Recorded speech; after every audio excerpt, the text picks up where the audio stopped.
Hello guys, welcome to my class. और आज हम लोग स्टार्ट करने वाले हैं हिस्ट्री की क्लास। और हिस्ट्री में जो है डीप नहीं पढ़ेंगे, बस ऊपर ऊपर ही पढ़ेंगे। जैसे जो मेन हेडिंग है या फिर मेन पॉइंट है, किसके बाद क्या आया, स्टार्ट हुआ, किसके बाद क्या आया, तो यही सब जानेंगे। और बाकी नेक्स्ट वीडियो में जानेंगे मध्यकालीन इतिहास, मतलब अलग सेपरेट वीडियो रहेगा। और इन सब का सेट वाइज अलग से वीडियो बनाएंगे हम लोग। तो आज बस ऊपर ऊपर ही बात करते हैं, बाद में। ठीक है, चलिए स्टार्ट करते हैं। इतिहास को जानने के लिए मुख्यतः तीन स्रोत माना गया है। तीन स्रोत में जो पहला है पुरातात्विक स्रोत, और दूसरा साहित्यिक, और तीसरा है विदेशी यात्री। पुरातात्विक स्रोत जो होता है मतलब पुराने तत्वों के मिलने के आधार पे जो उसको मतलब इतिहास के जानने की कोशिश करते हैं, उसको हम पुरातात्विक स्रोत बोलते हैं। ठीक है, जैसे पुराने तत्व जैसे जो मिलते गए पाषाण या फिर पत्थरों के मिलने, हथियार, ये सब जो पुराने तत्व मिलते गए या तो उसके हिसाब से जो हम लोग अध्ययन करते हैं तो उसको बोलते हैं पुरातात्विक स्रोत। साहित्यिक में क्या होता है कि साहित्यिक में दो टाइप के ये भी होते हैं। ठीक है, एक होता है धार्मिक और एक होता है गैर धार्मिक। तो धार्मिक में भी दो कैटेगरी होते हैं, एक ब्राह्मण होता है, गैर ब्राह्मण। तो ब्राह्मण में जो होते थे उसमें जो हिंदू होते थे उस कैटेगरी में रखा गया। और जो गैर ब्राह्मण थे जैसे कि बौद्धिज्म हुआ, बुद्धिज्म हुआ, जैनिज्म हुआ, बुद्धिज्म हुआ। ठीक है, तो इसमें डीप नहीं जाएंगे, मतलब बस इतना ही है इसमें। और उसके बाद स्टार्ट करते हैं कि ऐतिहासिक में क्या होता है कि ऐतिहासिक को तीन भागों में बांटा गया है।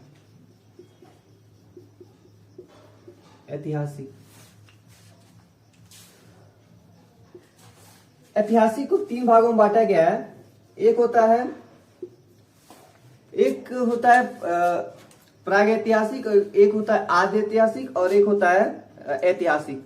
तो प्रागैतिहासिक में क्या होता है कि इसमें कुछ लिखा और पढ़ा नहीं गया, मतलब कि कुछ ऐसे तत्व मिले जो उसमें कुछ अभिलेख या फिर शिलान्यास मतलब इस टाइप के मिले, और उसमें कोई लिखित प्रमाण नहीं मिला, साक्ष्य नहीं मिला। जो आद्य ऐतिहासिक है उसमें लिखित साक्ष्य प्राप्त हुए, लेकिन ऐसा सब लिख के गए कि मतलब उसको पढ़ा नहीं जा सका। तो और तीसरा जो था ऐतिहासिक में, वो लिखा भी गया और पढ़ा भी गया, मतलब इस तरह के लिख के गए कि उसको पढ़ा भी आसानी से जा सकता है, मतलब कि लिखित और जो लिखित साक्ष्य प्राप्त हुए और उसे आसानी से पढ़ा भी गया। तो ये था मतलब। अब इसके बाद आता है इंडस वैली सिविलाइजेशन, सिंधु घाटी की सभ्यता। ठीक है, सिंधु घाटी की सभ्यता है रेडी।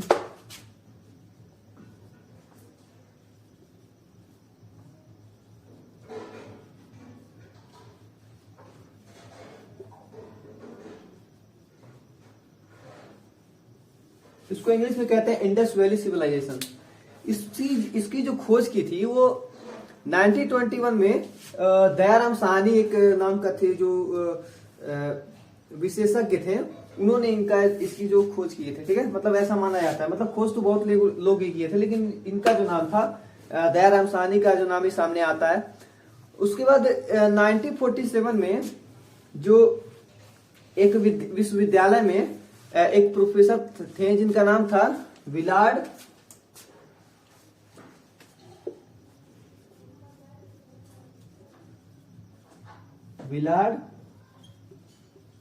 Frank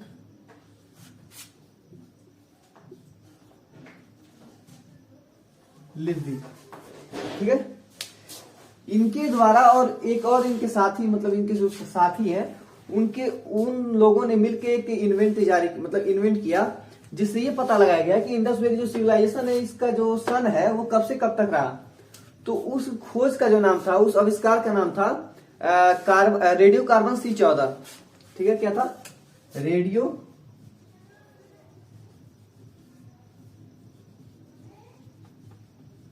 carbon C14। ठीक है, ये बताता है कि इंडस वैली सिविलाइजेशन का जो डेट था वो कब से कब तक है। तो इस मैकेनिज्म या फिर इस विश्लेषण के द्वारा ये पाया गया कि जो इसका जो डेट था वो 2400 BCE तक से लेके 1700 BCE तक माना गया। ठीक है, और इंडस वैली जो सिविलाइजेशन उसके जो उत्खनन करता है, मतलब उन्होंने जो स्थल आया उसमें, मतलब उत्खनन करते हैं तो एक ही जगह तो मिलेगा नहीं साक्ष्य, तो अलग अलग जगह, जैसे मोहनजोदड़ो हुआ, हड़प्पा हुआ और चंद्र हुआ, तो ये सब पाकिस्तान में एरिया में पड़ते हैं। और भारत में कुछ पड़ते हैं, जैसे रोपड़ हुआ, लोथल हुआ और भी आलमगीरपुर हुआ, ये सब इंडिया में पाए गए। तो और जो इसका जो क्षेत्रफल था वो त्रिकोणी पाया गया, ठीक है, त्रिभुजाकारी, त्रिभुज, 3 कोण के आकार में पाया गया, ठीक है। और इसका जो क्षेत्रफल था वो 12,99,600 वर्ग किलोमीटर, ठीक है। ये था इसका सिंधु घाटी की सभ्यता का जो क्षेत्रफल था वो ये पाया गया। ये और इसका जो प्रमुख स्थल था वो बता दिए हम। फिर आता है इसके बाद वैदिक पीरियड, ठीक है। ये उसका सिंधु घाटी की सभ्यता का जो क्षेत्रफल था, मतलब सामने यहाँ पे हम मैप लगा देते हैं आपके स्क्रीन पे, तो आप लोग वहां पे देख सकते हैं, ठीक है।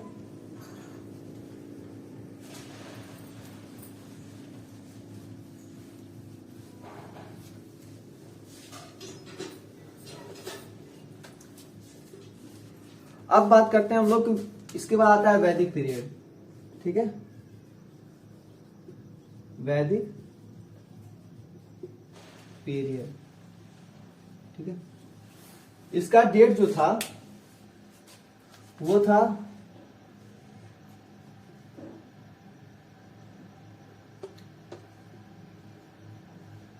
1500 से लेके 620 तक, ठीक।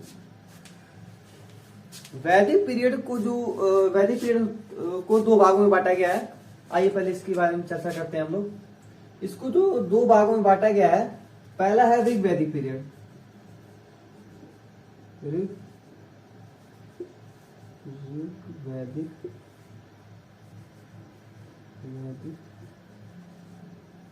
ऋग वैदिक काल, और दूसरा था उत्तर वैदिक काल।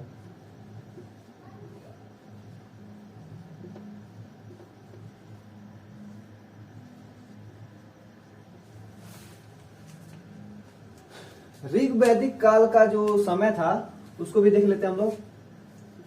ये था 1500 से लेके 1000 तक।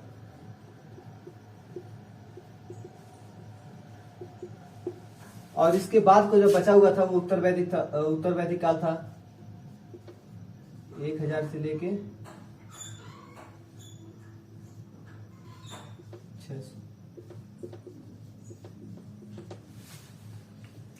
अब बात करते हैं हम लोग ऋग वैदिक पीरियड की।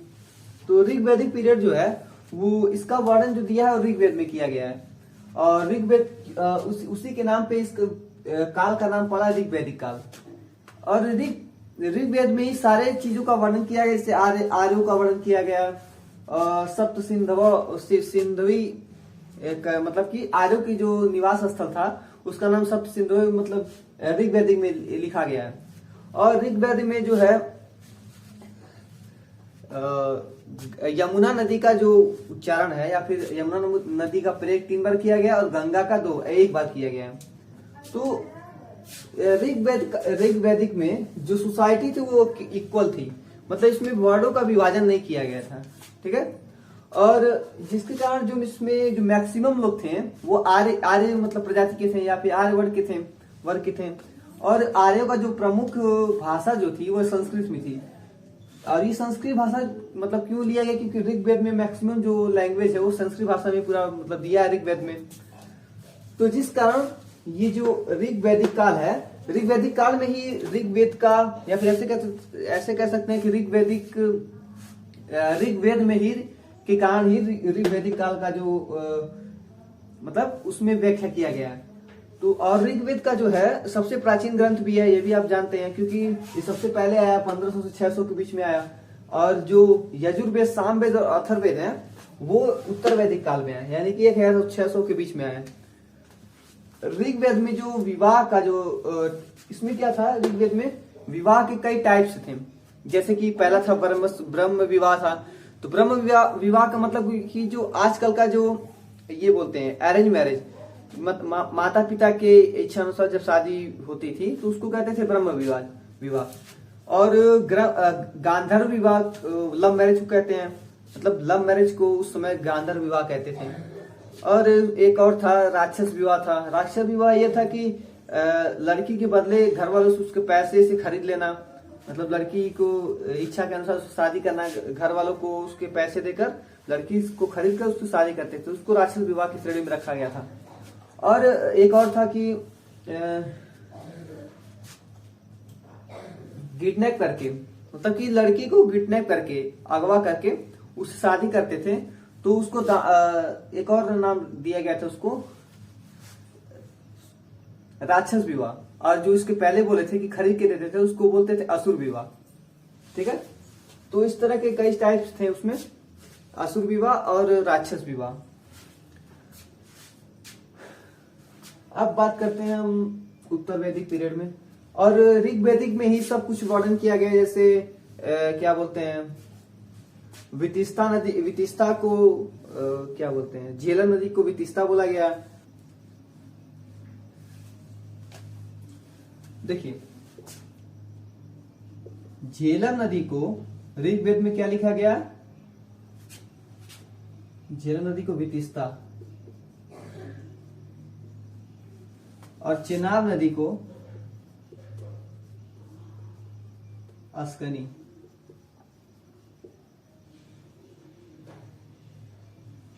ठीक है, ये मतलब एग्जाम में पूछता है कि झेलम नदी को ऋग्वेद में क्या बोला जाता था पहले, तो ये सब था।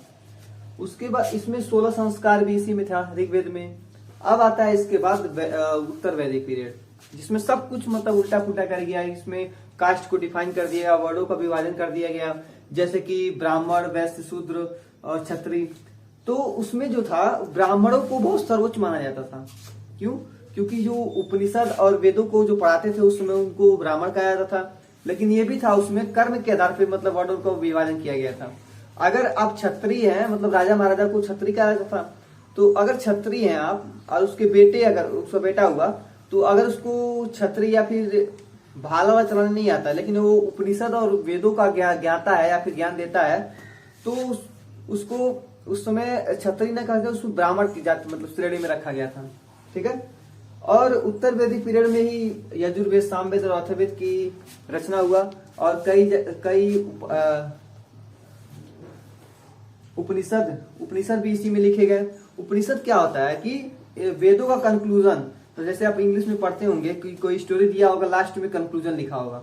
ठीक है, तो उस कंक्लूजन का मतलब सारांश। तो वेदों को जो क्या बोलते हैं, निचोड़ जो करके अलग से बनाया गया, उसको बोलते उपनिषद। ठीक है, क्या बोलते हैं, उपनिषद। तो उसमें उपनिषदों का भी इसमें क्या बोलते हैं, निर्माण किया गया उत्तर वैदिक पीरियड में।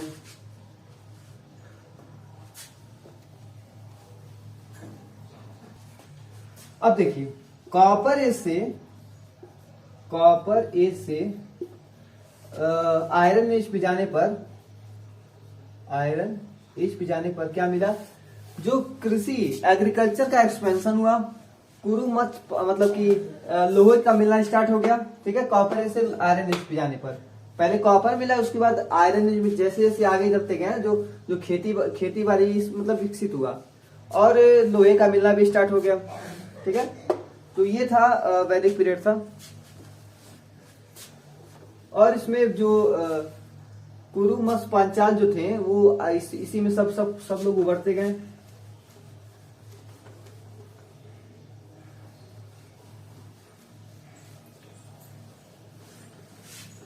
इसके बाद आता है सेकेंड अर्बनाइजेशन।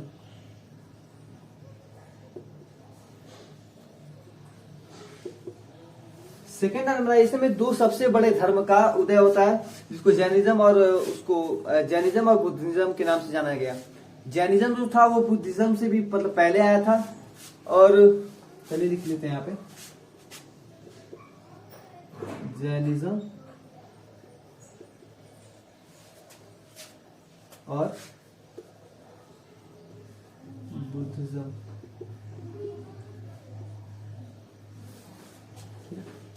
इसमें जो 24वें तीर्थंकर थे वो क्या था, उनका नाम महावीर जैन।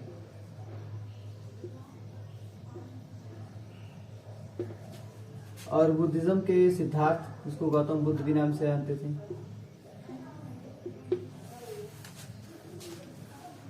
ठीक है। दो सबसे बड़े सेकेंड ऑर्गेनाइजेशन में क्या होता है, दो सबसे बड़े धर्म का उदय होता है, जैनिज्म और बुद्धिज्म। जैनिज्म सबसे पुराना रहता है बुद्धिज्म से। इसका जो जन्म होता है 549 ईस्वी से लेके 477 ईस्वी तक माना जाता है। ठीक है। उसके बाद जैनिज्म में क्या, जैनिज्म में एक मुख्य बात यह है कि जो उसके पहले, देखिए महावीर जो जैन थे वो उसके फाउंडर नहीं थे। जो उसके फाउंडर थे वो मतलब फाउंडर ऐसा माना जाता है कि ऋषभ देव थे, क्योंकि वो पहले तीर्थंकर थे वो ऋषभ देव ही थे। ठीक है। उसके बाद बात करते हैं बुद्धिज्म का। तो बुद्धिज्म में तो जानते हैं सिद्धार्थ यानी कि जो महात्मा बुद्ध थे वही इसका निर्माण किए, मतलब कि वही इसको बौद्ध धर्म की स्थापना की। ठीक है। तो बौद्ध धर्म में बुद्ध जो थे, महात्मा बुद्ध, उनका बचपन का नाम था सिद्धार्थ, और इनका जन्म जो हुआ था वो हुआ था 5063 में हुआ था बीसी में। ठीक है। और यहाँ पे नेपाल के जो पास जो तराई क्षेत्र है वहां पे एक है लुम्बिनी जगह, वहां पे वो इनके जन्म हुआ था। तो इनके जन्म के 7 दिन बाद इनकी जो माता रहती हैं, महामाया जो देवी रहती हैं, उनका डेथ हो जाता है, जिससे इनका जो पालन पोषण जो रहता है वो करती है इनकी मौसी, यानी कि प्रजापति गौतमी नाम रहता है उनकी मौसी का नाम, वो करती हैं। ठीक है। और ये जो पहला उपदेश देते हैं वो देते हैं सारनाथ में। ठीक है। और इस सबसे ज्यादा, अब देखिए पहला तो दिए सारनाथ में, लेकिन ये अगर ये पूछे एग्जाम में कि सबसे ज्यादा कहाँ पे दिए थे तो वो दिए थे श्रावस्ती में। ठीक है। अब बात करते हैं बुद्धिज्म के बाद महाकाव्य यानी कि पिक्स लिखा गया। उसके बाद द्वापर युग, त्रेता युग, ये सब आए, युग मतलब बनते गए। और इन युगों को गाय के नाम से प्रदर्शित किया गया, मतलब जितने इसके पैर हैं एक एक पैर आगे बढ़ता गया और एक एक युग समाप्त होता गया। 4 युग होते हैं ना कि द्वापर युग, सतयुग, कलयुग, त्रेता युग, तो उनको गाय के पैर से संबोधित किया गया था। एक एक पैर आगे चलता गया और एक एक युग समाप्त होता गया। अब आता है सबसे बड़ा जो था, अब स्टार्ट होता है मगध।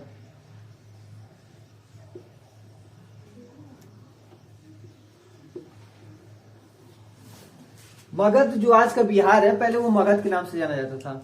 और इसमें जो 2 राजा जो थे, जैसे एक था घनानंद था जो लास्ट रूलर था, वो था नंद वंश का जो आखिरी राजा था, और चंद्रगुप्त थे जो मौर्य वंश के सबसे लास्ट, जो मतलब मौर्य वंश के जो पहले संस्थापक थे या फिर मौर्य वंश की जो स्थापना किए थे, तो चंद्रगुप्त नाम सुने होंगे। जब अब देखिए घनानंद जो था वो सबसे मतलब वो था, मतलब उसकी जो प्रजा थी उससे खुश नहीं थी, और घनानंद मतलब मदिरापान करता था। और देखिए घनानंद ने प्रसार उतना तेज नहीं किया, वो तो आखिरी रूलर था, लेकिन नंद वंश का सबसे ज्यादा जो प्रसार किया था वो था महापद्मानंद। ठीक है। तो उन्होंने प्रसार किया नंद वंश का। नंद वंश में जब ये मतलब उसका जो घनानंद जब था, तो चंद्रगुप्त और चाणक्य की हेल्प से एक छोटी आर्मी बनाए थे। ठीक है, छोटी आर्मी। अब देखिए उतना बड़ा साम्राज्य है, तो चाणक्य और चंद्रगुप्त क्या करते हैं कि छोटी आर्मी से उसमें भिड़ा देते हैं, मतलब कि अटैक कर देते हैं डायरेक्ट उस पे, नंद वंश पे। अब देखिए उतना बड़ा साम्राज्य है, छोटी आर्मी से कुछ चलेगा नहीं, तो उनको हार का सामना करना पड़ता है।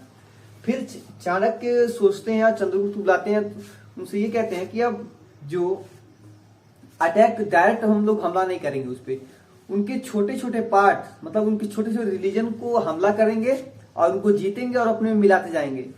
तो बिल्कुल ठीक वैसा ही किया उन्होंने चंद्रगुप्त की हेल्प से, और जिससे मौर्य वंश की स्थापना हुई। छोटे छोटे पार्ट को जीतते गए और अपने मिलाते गए, और आखिरी में नंद वंश का खत्म करके और मौर्य वंश का स्थापना करते हैं। अब देखिए ये था दुनिया, मतलब भारत का सबसे ज्यादा 137 साल राज किया। ठीक है, मौर्य वंश।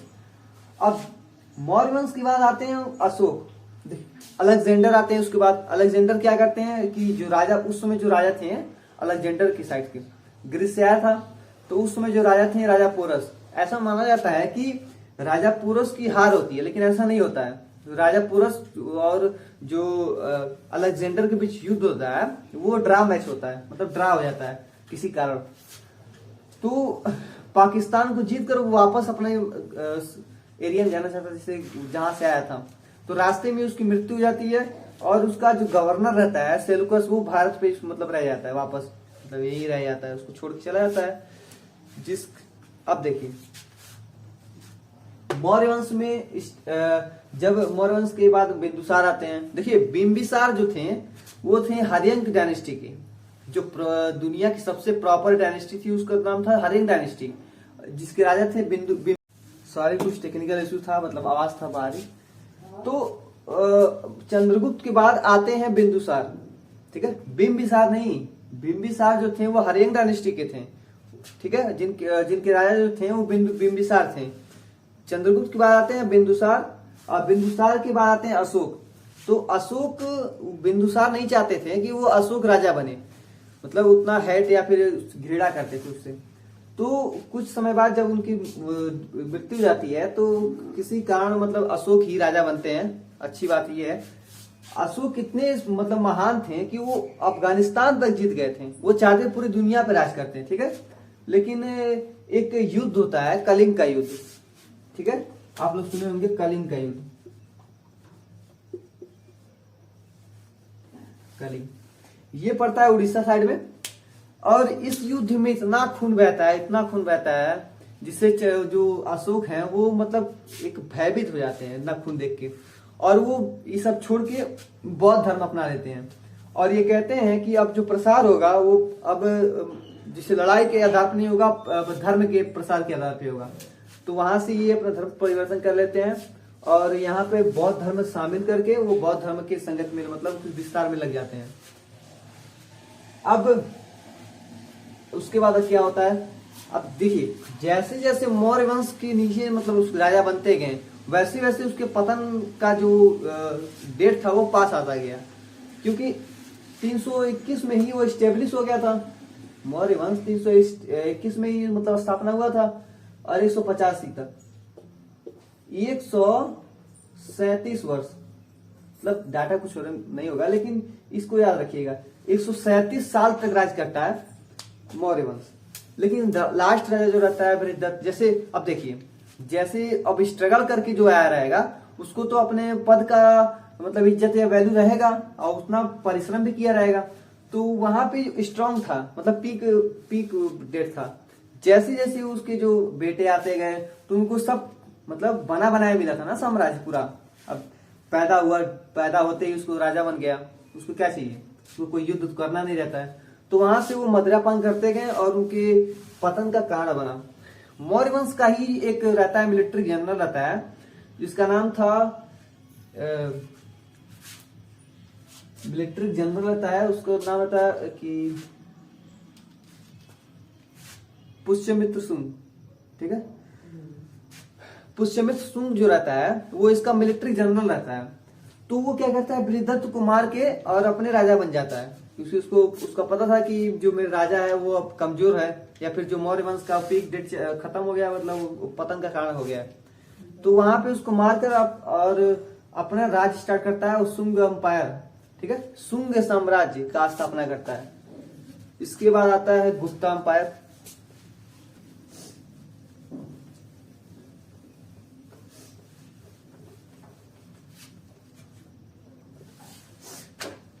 मौर्य के बाद अब एक बार रिपीट करते हैं, मौर्य के बाद कौन सा आता है, सुंग अंपायर, ठीक है। सुंग अंपायर में जो पुष्यमित्र सुंग रहता है वही लास्ट में मतलब जो बृहदत्त को मार के अपने राजा बन जाता है वो मिलिट्री जनरल रहता है, ठीक है।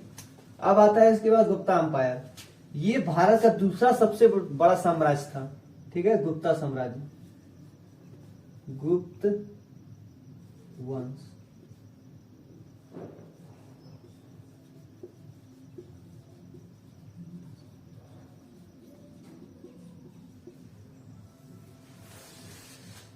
इसके जो फाउंडर थे वो श्रीगुप्त थे, ये सबको पता होगा।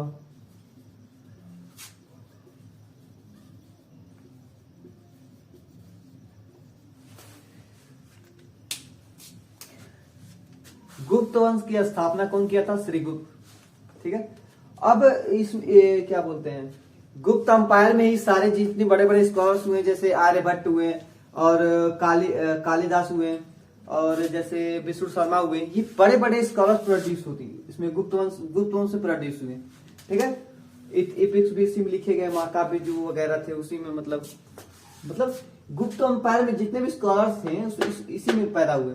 और इसी गुप्ता अंपायर में ही सोने का सिक्का भी निकाला गया, इसलिए इसको क्या बोलते हैं, the golden age of India. क्या बोलते हैं इसको, द गोल्डन